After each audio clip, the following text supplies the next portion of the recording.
Hey, Satanico here for Godlovescomics, and this is episode 2 of Alan Moore's Miracleman, as drawn by Alan Davis and Gary Leach. And as you can see, this is the cover. If you haven't heard episode 1, please go back and listen.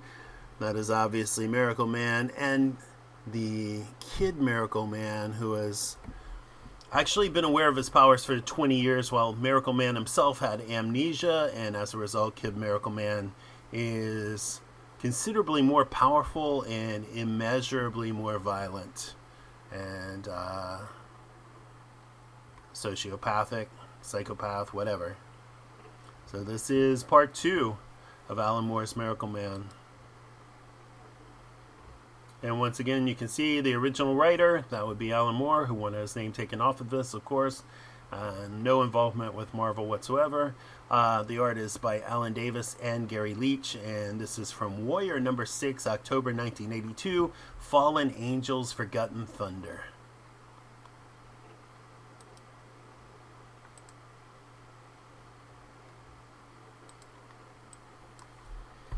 The sky cracks, shattering into 1,000 black fragments. She drives, running the gauntlet of the lightning, running for her life. Get out of the building, Liz. Get out of the area. I'll find you, Miss Moran, just as soon as I've finished killing your husband. She drives. Name Elizabeth Moran.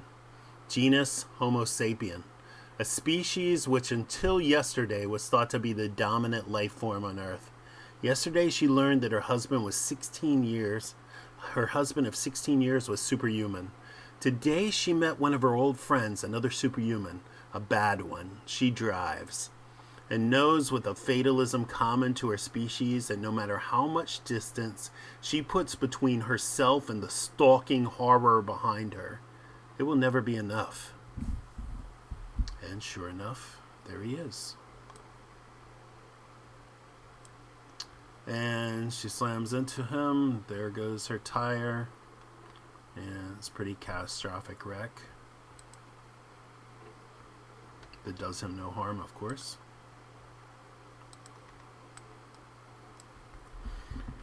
Mike? I'm afraid you've been a widow for the last 5 minutes, Miss Moran. Mike's dead. Poor old Mike. His own fault, I'm afraid. I'd have been quite happy to achieve my ends the civilized way, steadily accumulating financial and political power. When I learned that your husband had regained his power, I decided to call him up and meet him and see how much of a threat he posed. Nothing more. Poor old Mike. Tipped my hand, so I killed him. Inch by painful inch, the dead man staggers out of the underworld.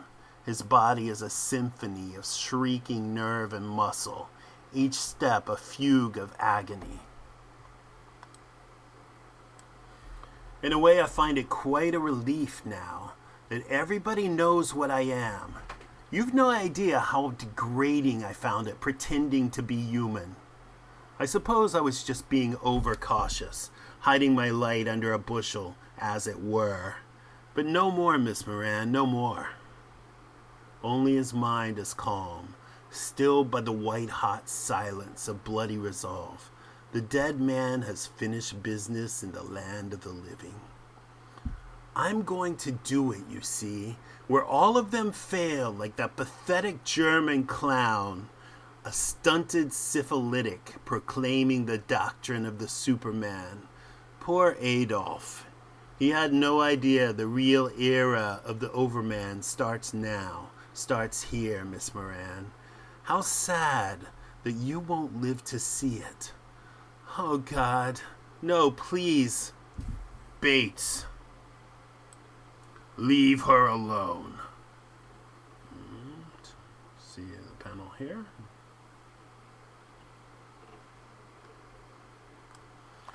There's a moment of crystalline silence.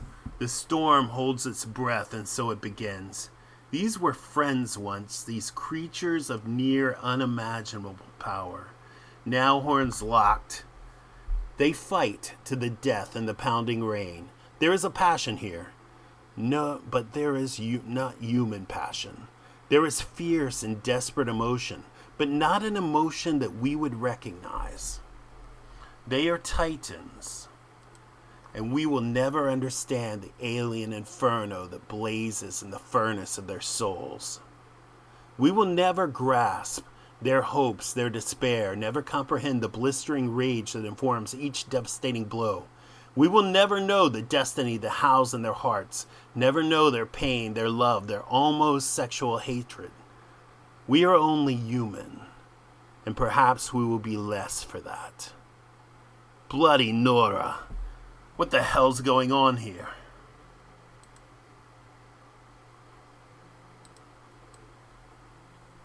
Christ on a bike.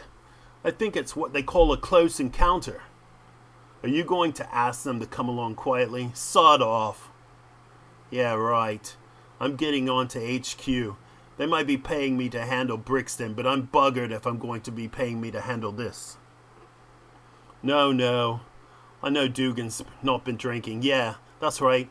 Yours is the 10th call so far. Yeah, bloody hell. My words precisely. No, it's not my job either. This one's for the commissioner. My God. All right. I want the streets cleared immediately. And I want the army alerted fast. And then I want the home office code yellow. And 55 seconds later, on the premises owned by an obscure branch of the Air Force intelligence, a yellow light begins to wink ominously from its console. It is a signal that has been anticipated for nearly 18 years. The man at the console listens for a while and then calls Whitehall.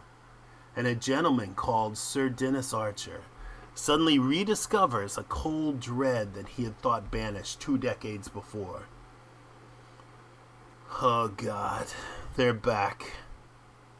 The monsters are back. A can of worms has been opened. A can of worms called Project Zarathustra. And every time you open a can of worms, yes, you heard, extreme sanction. I want you to send for Mr. Cream. You need a bigger can to get them all back in. And Miracleman is getting just pulverized. And Kid Miracleman, Johnny Bates, doesn't seem to have a scratch on his face. Meanwhile, Badoof. Oh God, I can't fight him. He's going to trample over me, over Liz, over the world. And I can't fight him. He's too strong. Too unbelievably strong. The hero is lost, adrift in the swirling black storm fronts of pain. The dragon isn't even breathing hard. I beat him. I beat him! Mike, don't be dead. Mike. See him frozen in victory. See the portrait of a monster. Kid Miracleman, Johnny Bates, he was human once, but he's forgotten all of that. He thought he was bloody great, and I beat him to a whimpering pulp.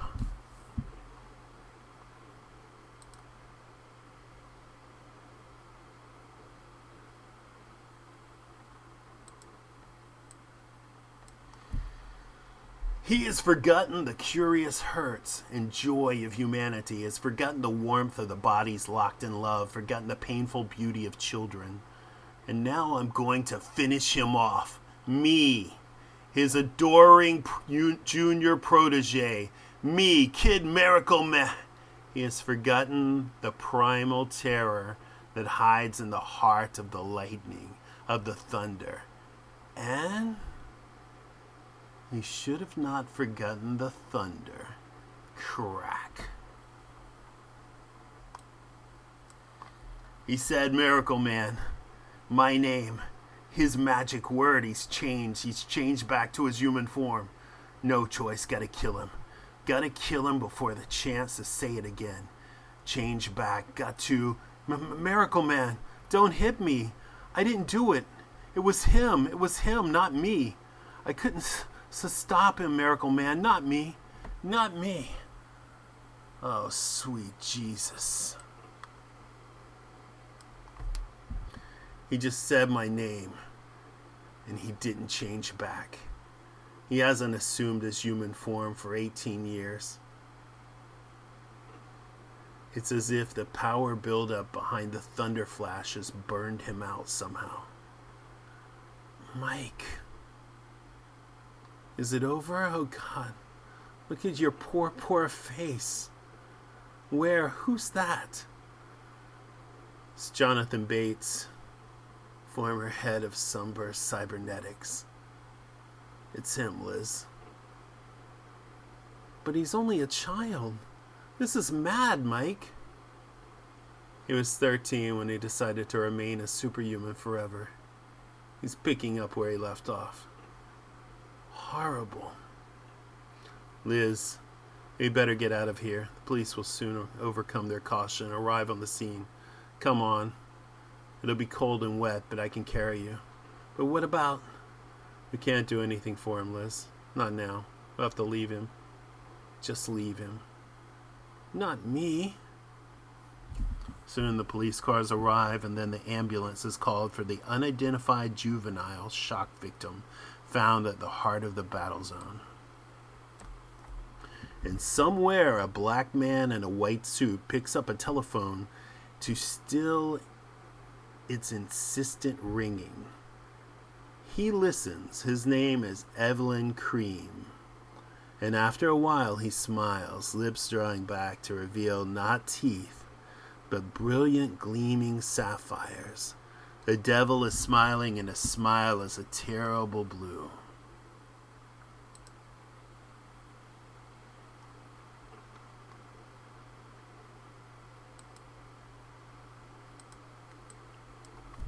Attrition. The man with the sapphire teeth leaves the room, closing the door behind him, leaving Sir Dennis Archer alone in his personal darkness. If only he hadn't let the imps out of the bottle. If only he hadn't let that treacherous little freak build his monsters. If only the past would stay dead. How many times do you have to kill a monster before it stays killed? How many times do you have to pay for your mistakes? He's killed them before. In 1963. He remembers the tightness in his gut, the sickly tension in the operations room, October the 12th, 1963. Very well. Targets are approaching Dragon Slayer, Sir Dennis. 3 blips. We've got 'em. Detonate Dragon Slayer. He remembers how the central green light flared on the screen for an instant. How by the next sweep of the radar, it had gone. No more blips. They're dead. The monsters are dead. Project Zarathustra is officially closed, gentlemen. Controller of the spook show, Sir Dennis Archer, considers the gray world of espionage its phantom cogs oiled by death. He is the man who tends the machine, but it is men like Evelyn Cream who provide the lubrication. Evelyn Cream will sanction the monster. The dragon will be slain again.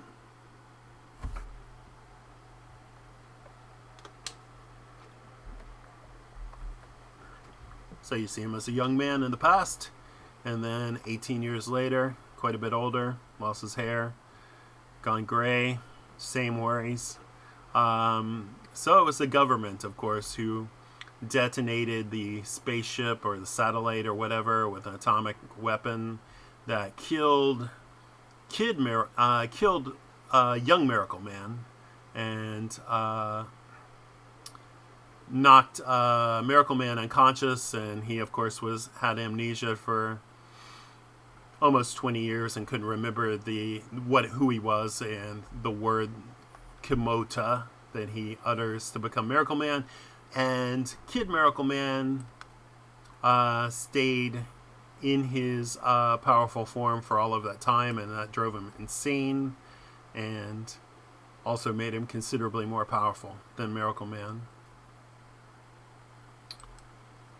And all this time they've been anticipating his return and fearing it, of course. Or both of their returns, I should say. Excursion. Well, we're here in Mayday on Dartmoor. Romantic choice for a day trip.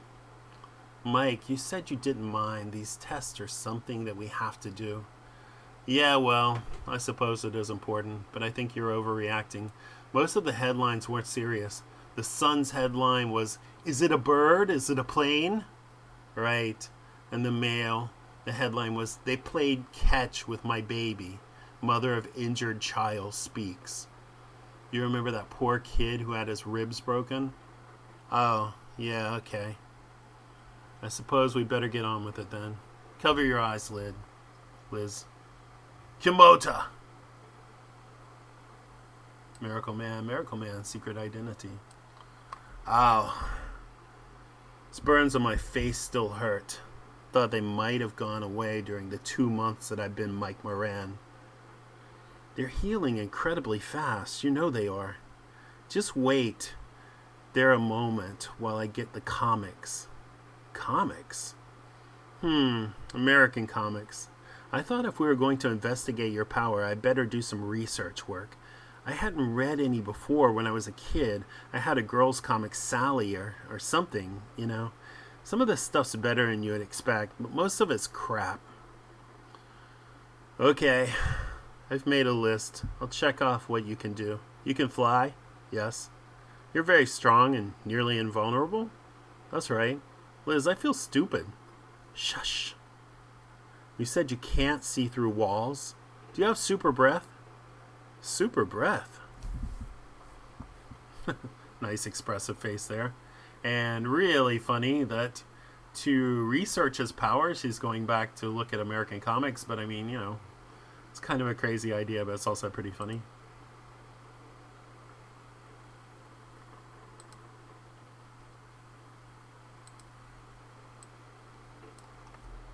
Reflections. No change in the patient. I see. Any more luck finding out who he is? No. And the police haven't done any better. Did you hear what he had in his pockets when they brought him in? No. 2 3-penny bits, dated 1958 and 1960, and a set of bubblegum cards issued in 1963. Nothing else. It's all a bit bizarre if you ask me. And it's certainly no good asking him. He's in his own little world. I want to go home. I shouldn't be in here. I didn't do anything. Bates, you're a snot-nosed little prat. Has anyone ever told you that? I'm sick of hearing your, "I didn't do it, you're me."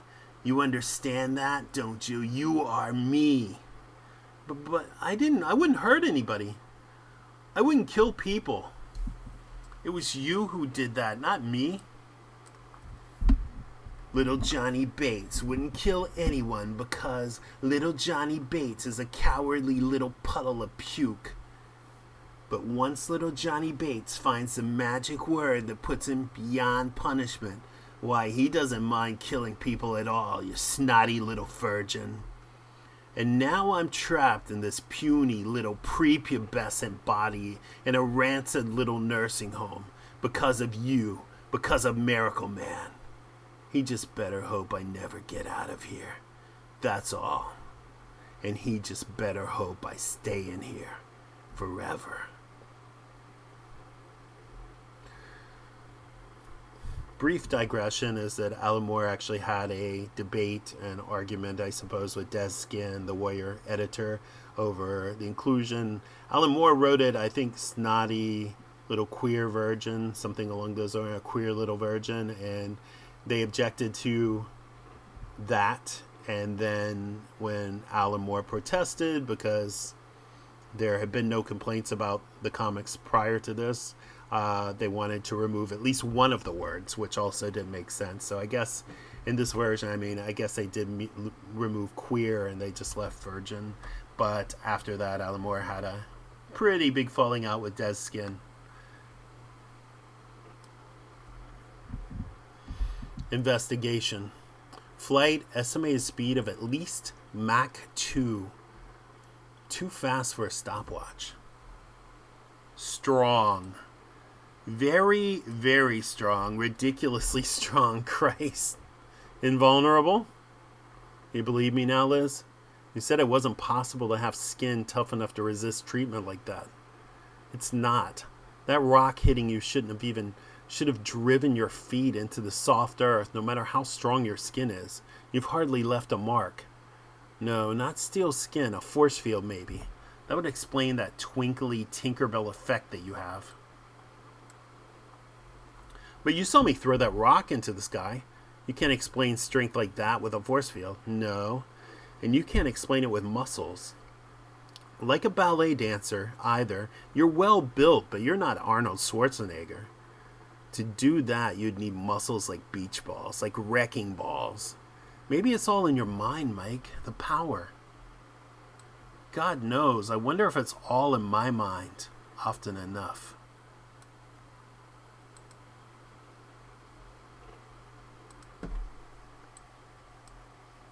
Deduction. Television broadcast showed the superhuman bursting out of the Larksmere power station. Therefore, he had been inside it.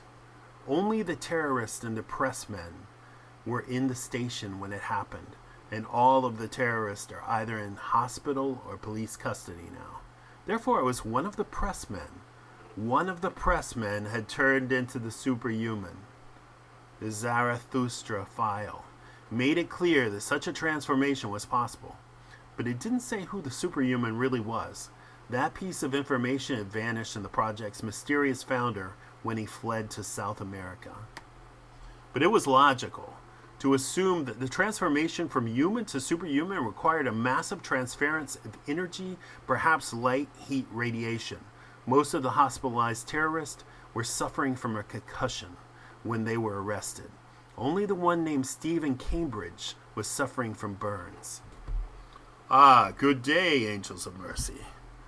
I'm Dr. Cosley, the burns specialist. Come to see Mr. Stephen Cambridge. My papers, dear lady. Oh, of course. Mr. Cambridge is in third room on the right. It's empty apart from him. I'll see you're not disturbed, Dr. Cosley.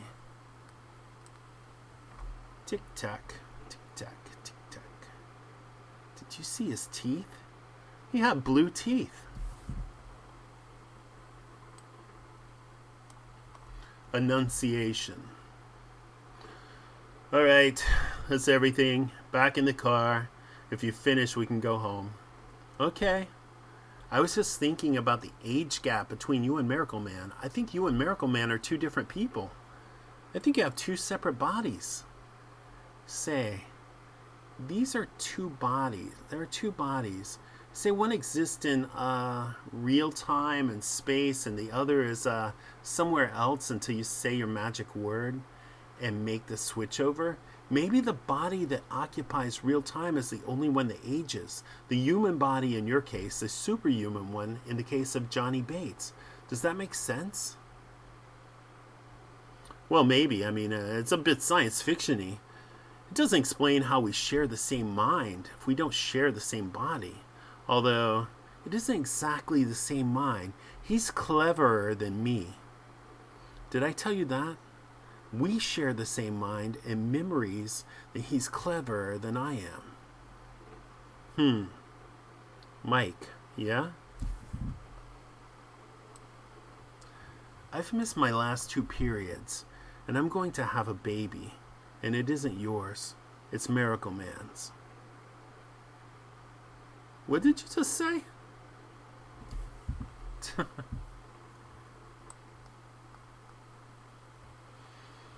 Okay, that's kind of weird. They do share the same mind to some degree. Share the same physical space to some degree. But she's pregnant and she's saying it's Miracleman. So can he be jealous of himself? Maybe. Sanction. Tick-tack, tick-tack, tick-tack. What do you want, chocolate? Well, that's racism. Hello, Steve. I know you can't hear me with your burst eardrums. I'm Evelyn Cream, and I'm here representing the Spook Show. The Spook Show? That's a Secret Service operation. You've come to kill me, ain't you? No, Steve. If you answer my questions, I won't kill you. You have my word on that. How were you injured, Steve? How was I? There was that reporter bloke, the one who was sick. I had to take him outside. We were in the corridor. I heard him sort of whisper something, and then he exploded. There was this flash, and you don't believe me. I believe you, Steve. What did he look like? He was sort of a middle-aged guy, 45-ish, big bloke, had a crew cut. Landers, Lipscomb, Malchinsky, or whatever, Mike Moran, circled. Thank you, Steve. You've been terribly helpful. Oh, and you remember how I promised not to kill you? Yeah? I was lying, Steve. And the last thing he sees is that blue smile. Creepy blue grin.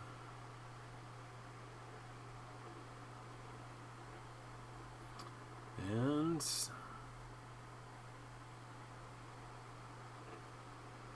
if you notice, it took quite a few minutes there. You see the clock right there. So whatever. 8:33 or something, and here we are, 8:45. Tick tack, tick tack, tick tack.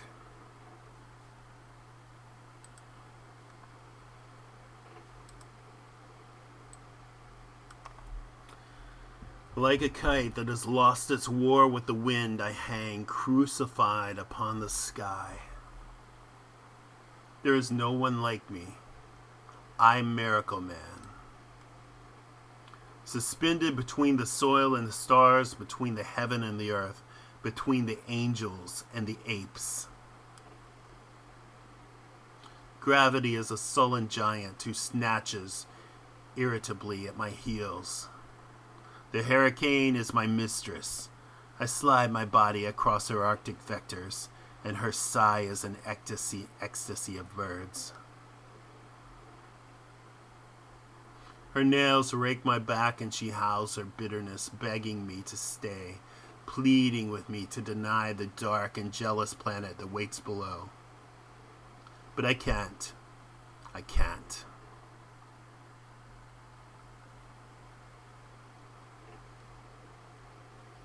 Beautiful, beautiful page there by Alan Davis and Gary Leach. Alan Davis's art has been stellar throughout. I can't. Kimota. Miracleman, Blue Murder. I'm Michael Moran. I'm a 42-year-old man. I'm standing on a rooftop and I feel stupid. All my life I felt stupid. There are lots of people like me.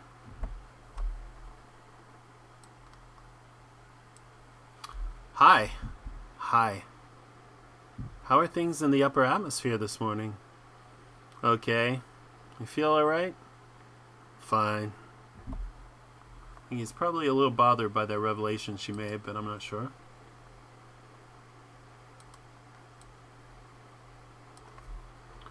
I suddenly thought of something when you were out. You know how your Miracleman costume got all torn up when you were fighting Johnny Bates?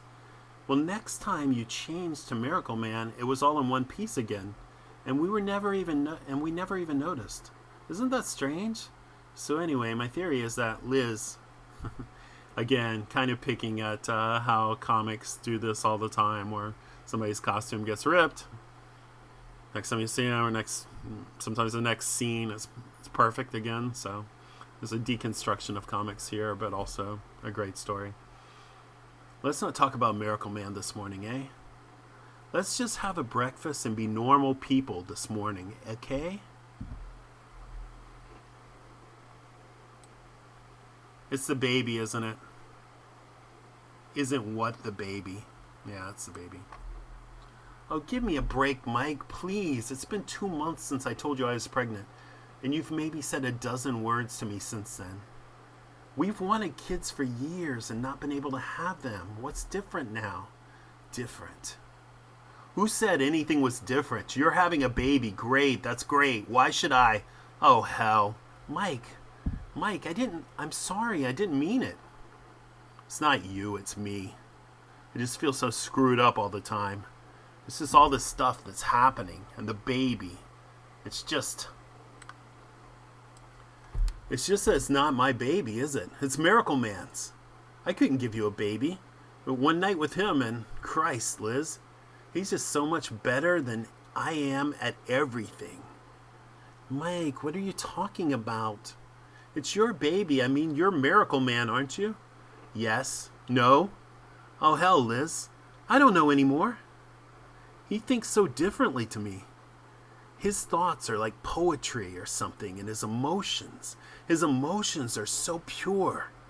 When he loves you, it's gigantic. His love is so strong and direct and clean.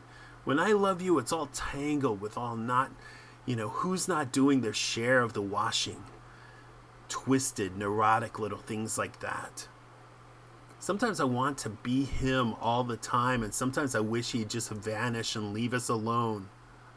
I'll sort it out. Just give me some space, Liz. I'll sort it out.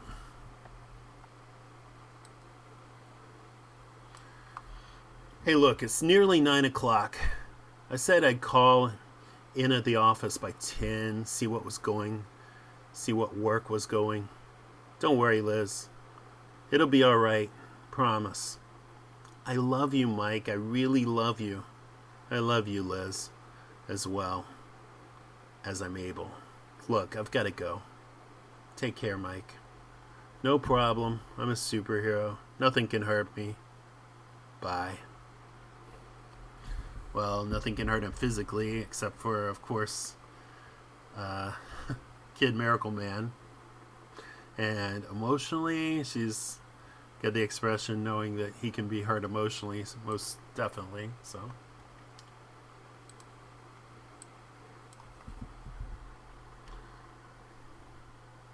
and Mr. Cream is staking out his apartment, and target sighted. And there's the blue smile. 5 to 10. Morning, Mick. Julie. Did the notice, oh, that's bloody great. That's just what I need. No, I know it's not your fault. Okay, Brian, thanks, bye. I'll do, Mick. Take a seat. Thanks. What was that about? A D notice? Something else on the Falklands, or what? Nah. It's this bloody men from Mars crack, this Superman thing. Those two freaks were slugging it out by the docks last February, knocking down walls and breaking that kid's ribs and all that crap. Yeah, I read about it. Sounded a bit unlikely. Yeah, well, you won't be reading any more about it. Christ. I got such a terrific angle on it. You remember that power station thing, Larksmere?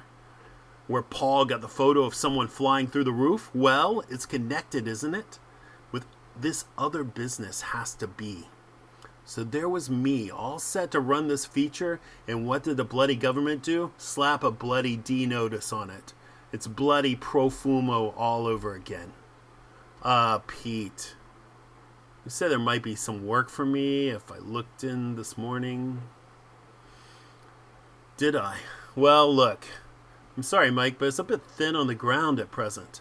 I'm having to give all the work to staff people. Give it a go next week, okay? 10:15. So that was only 20 minutes. And the D notice is the government censorship, which kind of goes back to when Liz said, when Mike became Miracleman, and he was telling the story about how Miracleman and Kid Miracleman and Young Miracleman all teamed up together to fight crime. And she said, why? How come I never heard anything of it? Well, because it was covered up by the government, apparently. even though that seems like a rather difficult thing to cover up for very long, especially in a democratic free press. But we'll take it at face value. Darren, stop it. I said stop it, Darren, and I meant it. He wants his bottle. Ever so sorry, love. But could you hold him while I fish it out of the bag? Yeah, I'm not, yeah, of course. Hello. You're a big boy, aren't you? You're a big boy. Mr. Moran? Yeah? How are you going to change to Miracleman?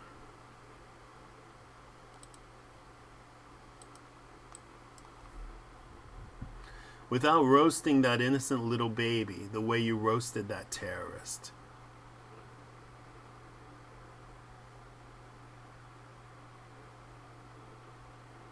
What? And he thinks I'm a superhero.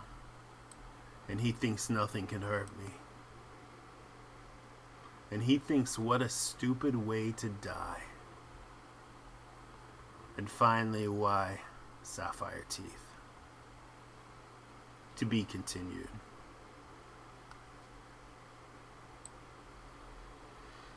So that was a clever little bit there. You can see the silencer, oops, sorry, on the end of the gun, and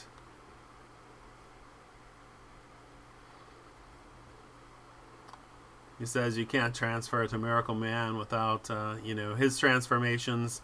In the comics, Shazam or whatever, it's not this incredible explosion, concussive blow with, intense heat coming off of it. But Miracleman, that's what happens. That's what happened to the terrorist. And if he does that, it would basically incinerate this baby. He does nothing. And shockingly, Evelyn Cream just fires into him a couple of times. The baby actually, well, I was tempted to say it was a blood splatter, but the baby already had a messy face. So, to be continued. And that's the end of this part, episode 2 of Miracleman. You can see this beautiful original art to Mick Austin's award-winning cover painting for Warrior number 7 from 1982. Haven't heard very much about Mick Austin since then, at least not in American comics. And then there's a bunch of other stuff. There's a lot of filler, and here's some original art, which is nice. There's a lot of filler in these Marvel books, which, I mean, when I say filler, it's great to have background information, but, it's just the way they situated it. It cuts up the story. I'd rather read the story completely and then, dive into all the extras, but whatever. Anyway, I hope you enjoyed this issue and this episode, and feel free to like, comment, and subscribe, and also feel free to join Godlovescomics, the comics group on Facebook. And that's it for now. I'll see you next time with the next episode of Miracleman. Thanks, and I hope you enjoyed it as much as I did. Goodbye.